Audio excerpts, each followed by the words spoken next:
पिछली वीडियो में मैंने आपके सामने कोर्ट मैरिज की जो प्रोसीजर है और कोर्ट मैरिज करनी चाहिए कि नहीं चाहिए ये भी जो मैं एक वीडियो में बताया आपको, और तलाक के टॉपिक पे भी मैंने आपको वीडियो में पिछली की वीडियो में जो है बताया था क्या प्रोसीजर है। अगर तलाक हो जाती है मियाँ बीवी में तो उसके बाद जो एक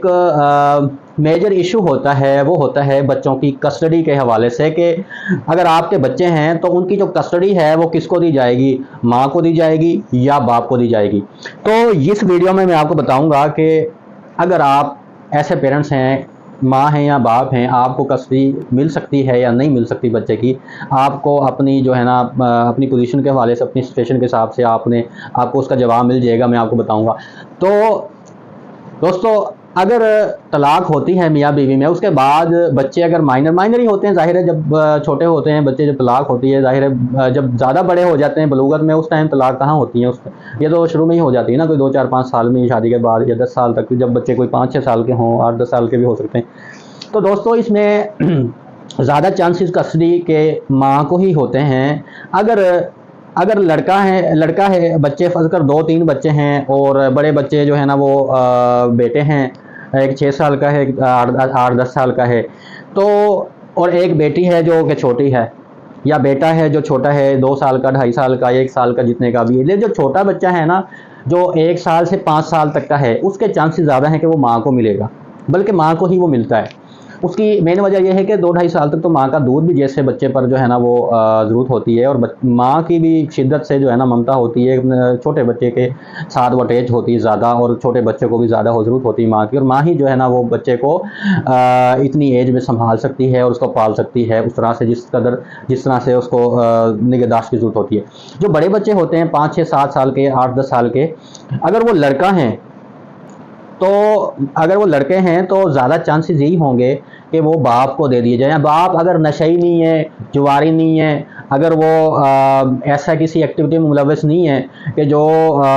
मतलब कि ख़राब और गलत हरकत है, कोई जैसे जुआरी होना,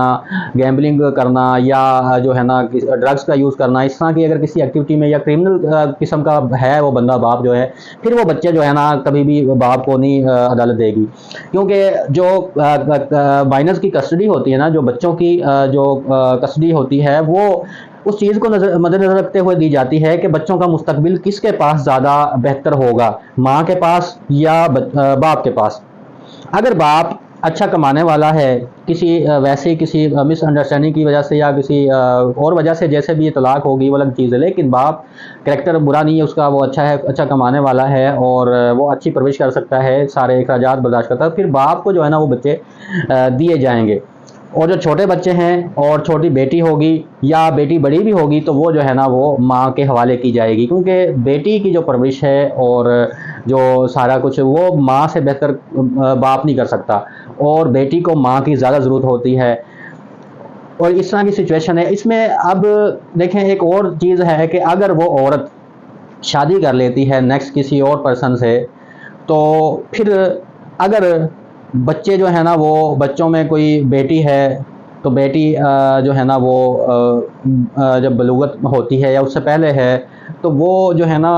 वो बेटी वापस अपने असल बाप को मिल जाएगी। वो अपनी माँ के साथ सौतेले बाप के पास नहीं रह सकती,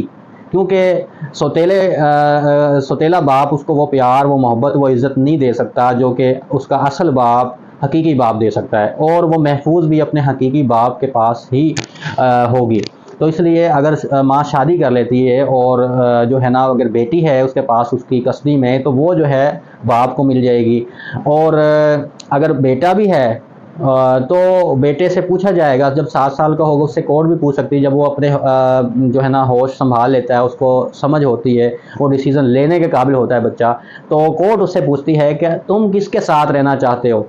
तो ये अपनी माँ के साथ रहना चाहते हो या अपने बाप के साथ रहना चाहते हो। तो अक्सर ऐसा होता है कि अगर माँ के साथ पहले से बच्चा रह रहा होता है तो माँ उसको मैनिपुलेट करके रखती है और उसको बाप के खिलाफ जो है भड़का के रखती है, तो बच्चा जो है ना माँ की तरफदारी करता है। लेकिन ऐसा नहीं भी होता अक्सर औकात,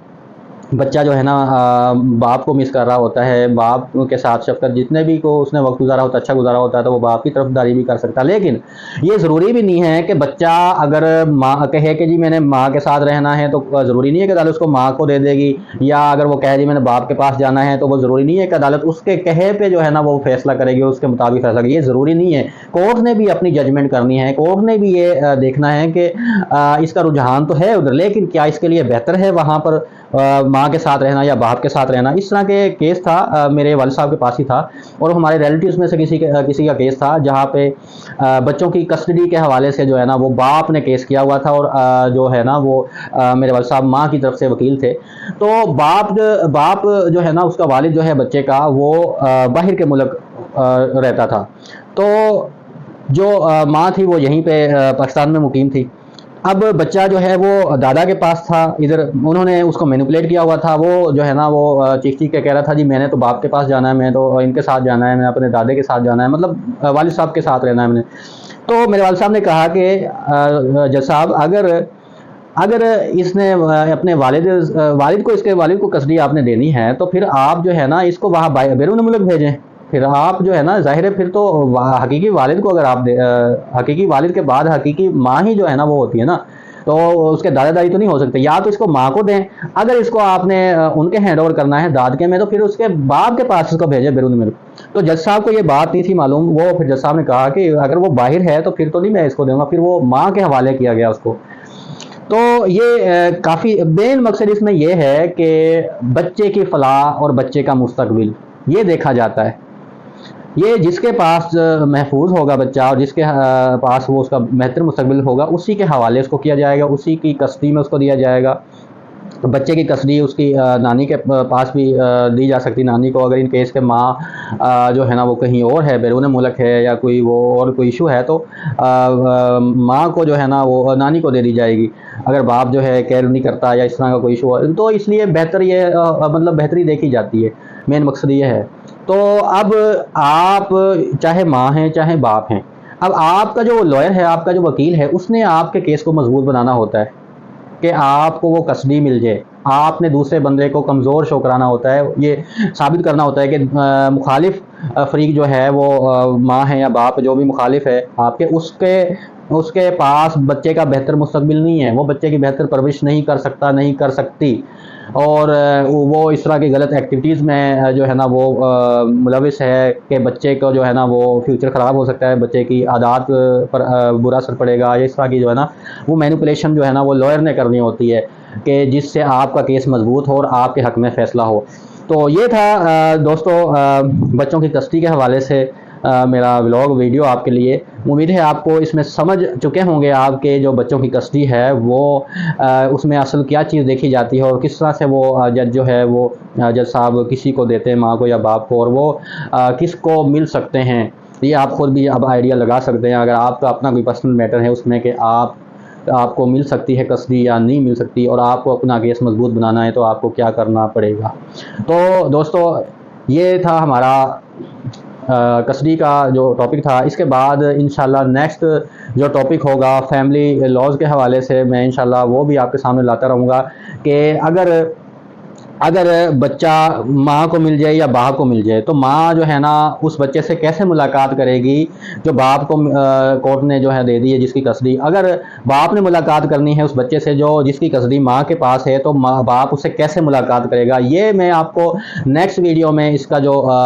मुलाकात का जो तरीका है वो बयान करूँगा। और इंशाल्लाह मिलते हैं जी नेक्स्ट वीडियो में इंशाल्लाह। अल्लाह हाफिज़, टेक केयर।